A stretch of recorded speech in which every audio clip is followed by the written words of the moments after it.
오늘 아침을 여는 말씀은 예레미야 6장 16절 말씀입니다.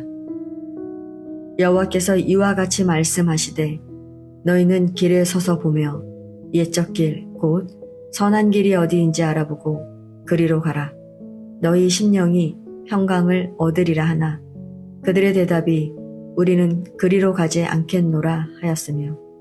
아멘.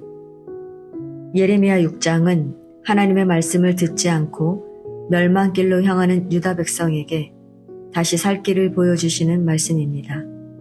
말씀을 통해 하나님의 백성인 우리가 걸어가야 할 길이 어떤 길인지 살펴보도록 하겠습니다. 본문은 베냐민 자손들아 예루살렘 가운데로부터 피난하라. 드고아에서 나팔을 불고 베낫게렘에서 깃발을 들라. 재앙과 큰 파멸이 북방에서 엿보아 오미니라 라고 시작합니다. 여기서 베냐민 자손은 예레미야가 속한 베냐민 지파 사람들을 가리키는 것으로 보이지만 실제로는 예루살렘 사람들이나 유다 백성 전체를 가리키는 표현입니다. 또한 드고아나 베낫게렘은 북방 군대의 침략을 피하기 위해 남쪽으로 내려가야 하는 상황에서 반드시 거쳐가야만 하는 곳입니다.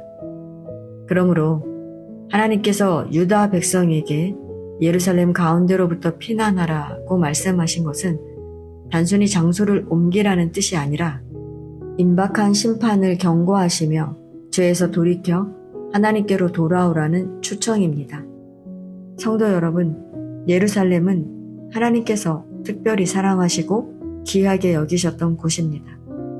2절에 아름답고 우아한 시온의 딸이라고 부르듯 하나님께서는 마치 사랑하는 딸을 돌보듯 그들을 보호하시고 은혜를 베푸셨습니다. 그런데 왜 하나님께서는 유다 백성을 심판하시려는 것일까요? 그 이유는 그들이 하나님의 말씀을 듣지 않기 때문입니다. 10절을 보면 유다 백성의 귀가 할례를 받지 못하여 말씀을 들을 수가 없다고 말합니다. 이는 육체의 문제가 아니라 마음이 완고해서 하나님의 말씀을 받아들이지 않는 상태를 의미합니다. 그들은 하나님의 경고를 귀담아 듣지 않았고 오히려 말씀을 업신여겼습니다. 그뿐만 아니라 그들의 삶은 죄악으로 가득했습니다. 13절을 보면 당시 유다 백성은 작은 자로부터 큰 자에 이르기까지 모두 예외 없이 탐욕에 사로잡혀 있었다고 말씀합니다. 백성들은 자신들의 이익만 추구했고 선지자들과 제사장까지도 거짓을 행했습니다. 14절을 보면 그들은 백성의 상처를 대수롭지 않게 여기며 평강하다, 평강하다 라고 말했지만 실제로는 평강이 없었습니다. 죄를 죄라고 말하지도 않았고 회개를 촉구하지도 않았습니다. 더 심각한 것은 15절입니다. 그들은 이렇게 역겨운 일을 행하고도 조금도 부끄러워하지 않았습니다. 아니, 얼굴조차도 붉히지 않았습니다. 죄에 대한 감각이 완전히 무뎌진 것입니다. 성도 여러분, 그렇다면 하나님의 진노 아래 있는 유다 백성은 이대로 죽을 수밖에 없는 것일까요? 그렇지 않습니다. 하나님은 심판 가운데서도 언제나 회복의 길을 열어두시는 분입니다. 하나님은 죄인을 멸망시키기보다 돌이켜 살기를 원하시는 사랑의 하나님이십니다. 그렇다면 어리석은 유다 백성이 어떻게 해야 하나님의 진노에서 벗어나 다시 살 수 있을까요? 16절을 보십시오. 여호와께서 이와 같이 말씀하시되 너희는 길에 서서 보며 옛적 길 곧 선한 길이 어디인지 알아보고 그리로 가라. 너희 심령이 평강을 얻으리라 하나 그들의 대답이 우리는 그리로 가지 않겠노라. 하나님은 하나님의 말씀을 거부하고 안일한 태도로 살아가는 유다 백성에게 세 가지 살 길을 말씀하십니다. 첫째는 길에 서라는 것입니다. 서라는 것은 가던 길을 멈추라는 뜻입니다. 정신없이 살아가던 삶을 잠시 멈추고 내가 어디로 가고 있는지 하나님께서 기뻐하시는 길을 걷고 있는지 돌아보라는 것입니다. 둘째는 옛적 길, 곧 선한 길이 어디인지 알아보라는 것입니다. 옛적 길은 단순히 과거의 전통을 말하는 것이 아닙니다. 하나님과의 언약 관계 안에서 걸었던 길, 즉 하나님의 말씀에 순종했던 본래의 길입니다. 다시 말해 하나님께 묻고 하나님의 말씀으로 자신의 삶을 살피며 잘못된 길을 바로 잡으라는 것입니다.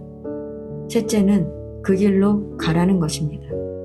아무리 하나님의 뜻을 알아도 순종하지 않으면 아무 의미가 없습니다. 하나님의 말씀을 알았으니 이제 아는데 멈추지 말고 말씀대로 살아가라고 명령하십니다. 그 길 끝에는 하나님께서 약속하신 평강이 있습니다. 그런데 유다 백성은 뭐라고 대답합니까? 우리는 그리로 가지 않겠노라. 하나님의 말씀보다 내 생각을 따르겠다는 것입니다. 성도 여러분, 우리도 완악한 유다 백성처럼 하나님의 말씀보다 내 생각을 더 믿고 살아가지는 않습니까? 하나님의 말씀을 알면서도 순종을 미루며 이 정도는 괜찮겠지라고 스스로를 합리화하고 있지는 않습니까? 성도 여러분, 사랑의 하나님은 멸망의 길을 가는 유다 백성에게 다시 살 길을 보여주셨습니다. 그 길은 하나님의 말씀 앞에 멈추어 서는 것입니다. 자신의 삶을 돌아보고 하나님의 뜻을 구하며 선한 길로 돌이키는 것, 즉 말씀에 순종하는 것입니다. 하나님께서 우리를 선한 길로 부르시는 이유는 우리를 힘들게 하기 위해서가 아닙니다. 죄의 길에서 벗어나 하나님 안에서 참된 평강을 누리게 하기 위함입니다. 이 시간 우리의 삶을 돌아보시기 바랍니다. 하나님의 말씀 앞에 서는 것을 막고 있는 것이 무엇인지 살펴보십시오. 그리고 그 길에서 돌이켜 하나님께서 말씀하시는 선한 길을 걸어가시기 바랍니다. 그 길 끝에 하나님께서 약속하신 참된 평강이 있습니다. 그 평강을 누리며 살아가는 저와 여러분 되시기를 축원합니다.